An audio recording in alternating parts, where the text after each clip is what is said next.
ඔය ටික බලලා දැන් විභාගෙත් දෙන්න ගයි. මේවා හරියන්නේ නැහැ කියලා ඔක්කොම තමලා ගලකින් නිදා ගන්නවා. හරි. එකක්වත් කරන්නේ නැහැ. ඔක්කොම ආයේ ඊළඟ වටේකට සුබුරුදු පරිදි ඉතුරුයි. ඔක්කොම තියලා නිදා ගන්නවා ගිහින්. ඉතින් ඒක මේ වෙලාවේ ඔළුව වැඩ කරන විදිහ. අපේ මෙන්ටැලිටි එක හදලා තියෙන්නේ ප්‍රෙෂර් නොවෙන්න.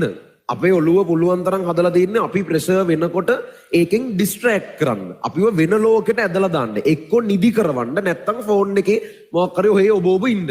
ওই දෙකෙන් එකට තමයි හදලා තියෙන්නේ. ඒතකොට අපිට අර ප්‍රෙෂර් එක ඔයාලට හොඳට මේක තේරෙලා ඇති ඈ. ප්‍රෙෂර් එක එනකොටම එක ෆෝන් එක අතර ගන්න හිතෙනවා.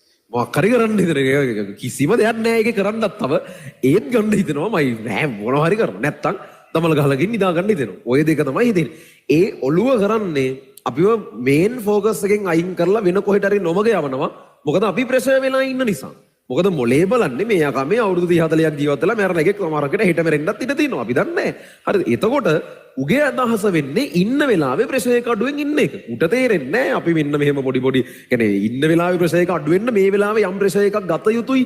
මින් ඉස්සරහ අවුරුදු ගානක ප්‍රෙෂර් එක අවම කරගන්නනේ අපි මේ වෙලාවේ ඔකේ ගන්න. ඔය පඬිත කතා ඌට පැහැදිලි කරන්න බෑ. ඒක දන්නේ ඕගොල්ලෝ විතරයි. ඒ නිසා සහ ඔය වටපිටාවේ ඒත් ඕගොල්ලෝ වැඩ කරන්න අමාරු තත්ත්ව ගෙදර මිනිස්සු දන්නෙත් නැහැ. ඒ මිනිස්සුන්ට ඒක පැහැදිලි කරලා වැඩකුත් නැහැ. එහෙනම් මේ වෙලාවේ ඇත්තටම ඕගොල්ලෝ පොඩි අර අතරමං වීමක තමයි ඉන්නේ. කරන්න දෙයක් නැහැ ළමයි. දැන් ඔයාලා ලොකුයි.